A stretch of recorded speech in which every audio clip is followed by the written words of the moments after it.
Pessoal, então vamos fazer aqui a resolução da questão 8 da página 73, onde nos diz: Milena, diante da configuração representada abaixo, pede ajuda aos vestibulandos para calcular o comprimento da sombra x do poste, mas para isso ela informa que a tangente de alfa é igual a 0,6.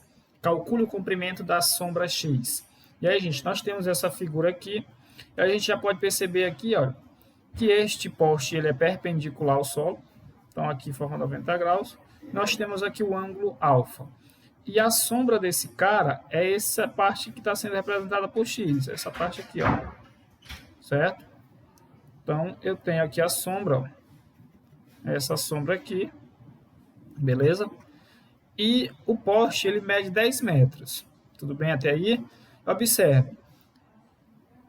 O poste, ele está fazendo aqui a função, na verdade, a gente pode verificar que essa figura é um triângulo retângulo, certo? Então, aqui o poste está fazendo o quê? Está fazendo a função de cateto oposto ao ângulo alfa. O que a gente vai ter que fazer? Nós vamos ter que simplesmente calcular a sombra através de uma das relações fundamentais, lá das relações trigonométricas, do seno, cosseno e a tangente. Então, o que nós temos? Nós temos o cateto oposto, aqui o CO, certo?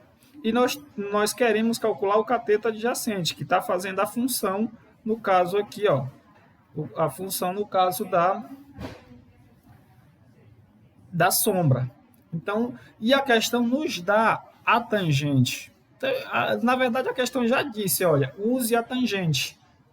É muito simples, então vamos fazer aqui logo a solução, ó. Solução, certo? Aqui vai ficar tranquilo a questão, porque ela já deu tangente, então vamos botar tangente de alfa igual a cateto oposto sobre cateto adjacente. Quem é a tangente de alfa? A questão nos deu quanto? 0,6. Igual.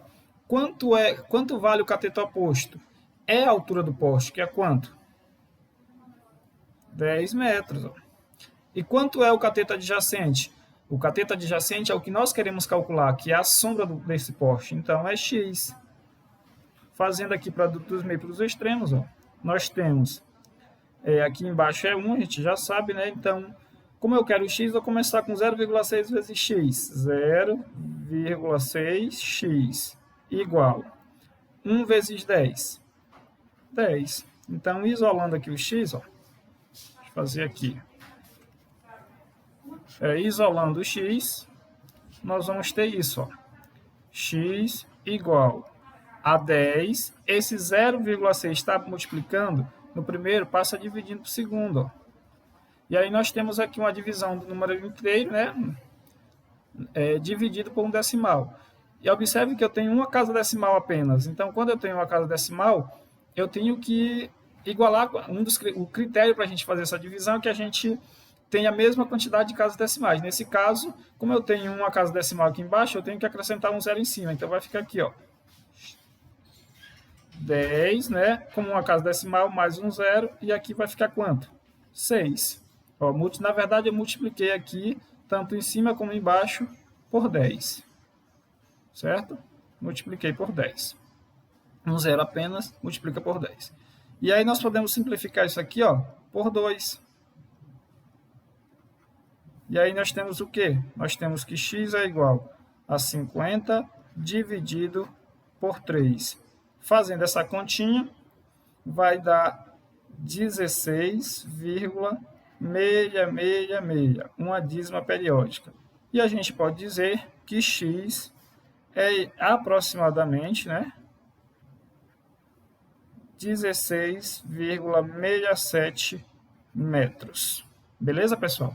Então, a questão é muito simples. Algumas pessoas pesquisaram aí numa fonte não muito confiável, não se atentaram para a questão e a maioria errou essa questão. Então, faça a correção. Eu espero que tenha ficado claro para vocês, para que tenha esclarecido as dúvidas e não venham cometer mais nenhum erro. Gente, muita atenção quando você vai fazer uma questão. Veja quais as informações que a questão está passando para vocês, ok? Mas continue aí para a gente resolver, corrigir, na verdade, todas as questões da semana passada e esclarecer todas as dúvidas.